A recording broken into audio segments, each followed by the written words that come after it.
नमस्कार मित्रांनो, आजच्या व्हिडिओमध्ये आपण चिर्ले ते कोणे जंक्शन या नवीन तयार होणाऱ्या एलिव्हेटेड लिंक रोडचा एक अपडेट बघणार आहोत। या नवीन होणाऱ्या एलिव्हेटेड लिंक रोडमुळे मुंबईहून आता मुंबई पुणे एक्सप्रेसवेवर फक्त 30 मिनिटात पोहोचणे शक्य होणार आहे। चिर्ले ते कोणे जंक्शन या रस्त्याच्या कामाला अखेर मंजुरी मिळाली आहे। याविषयी संपूर्ण माहिती आज आपण बघणार आहोत। मित्रांनो, व्हिडिओमध्ये पुढे जाण्याआधी आपण जर आपल्या चॅनलवर नवीन असाल तर चॅनलला सबस्क्राइब करायला विसरू नका। या आपल्या चॅनलवर असेच अपडेट येत असतात, तेव्हा चॅनलला नक्की सबस्क्राइब करा आणि आपण आपल्या व्हॉट्सअप आणि टेलिग्रामला लवकर जॉईन व्हा। त्या ठिकाणी असे अपडेट आपण टाकत असतो, त्याची लिंक ही डिस्क्रिप्शन मध्ये दिलेली आहे। मित्रांनो, मुंबई पुणे एक्सप्रेसवेवरील चिर्ले ते कोणे जंक्शन या रस्त्याच्या कामाला अखेर मंजुरी मिळाली आहे।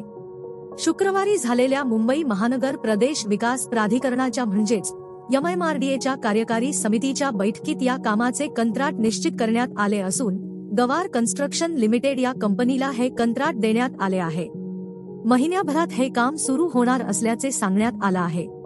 अटल सागरी सेतू मार्गे नवी मुंबईतील चिर्ले येथे आल्यास चिर्ले येथून राष्ट्रीय महामार्गाने पुण्याला जावे लागते। हा फरक खूप मोठा आहे। त्यामुळे चिर्ले येथून थेट मुंबई पुणे द्रुतगती मार्गावर जाण्यासाठी अटल सागरी सेतू हा मुंबई पुणे एक्सप्रेसवेला जोडण्याचा निर्णय MMRDAने घेतला आहे। त्यानुसार चिर्ले ते कोणे जंक्शन असा 6.5 किलोमीटरचा एलिव्हेटेड कॉरिडॉर करण्यात येणार आहे।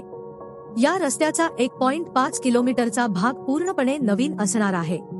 या निविदेबाबत काही अतिरिक्त माहिती सादर करण्याचे निर्देश कार्यकारी समितीने दिले आहेत।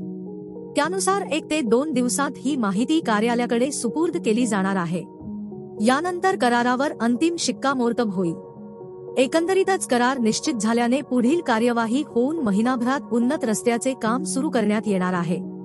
काम सुरू झाल्यानंतर 30 महिन्यात म्हणजे 2.5 वर्षात हे काम पूर्ण होईल। त्यामुळे 2.5 वर्षात अटल सेतूच्या माध्यमातून मुंबई पुणे द्रुतगती मार्गावर मुंबईहून 30 ते 35 मिनिटात पोहोचणे शक्य होणार आहे। त्यामुळे या रस्त्याचे काम सुरू होत असल्याने ही बाब महत्त्वाची मानली जात आहे। या रस्त्याच्या कामासाठी MMRDAने निविदा मागवल्या होत्या आणि या निविदेला चांगला प्रतिसाद पण मिळाला। गवार construction limited, LT, GR infra project limited आणि PNC इन्फ्राटेक यांनी निविदा सादर केल्या होत्या। MMRDAच्या एका वरिष्ठ अधिकाऱ्याने PTIला सांगितले की गवार कन्स्ट्रक्शन लिमिटेडने निविदा जिंकली आहे। शुक्रवारी झालेल्या MMRDAच्या कार्यकारी समितीच्या बैठकीत निविदा मंजूर झाल्यानंतर हे कंत्राट गवार कन्स्ट्रक्शन लिमिटेडला देण्यात आल्याचेही त्यांनी सांगितले। तर मित्रांनो, यावर तुमचे काय विचार आहेत ते आम्हाला कमेंट करून नक्की कळवा।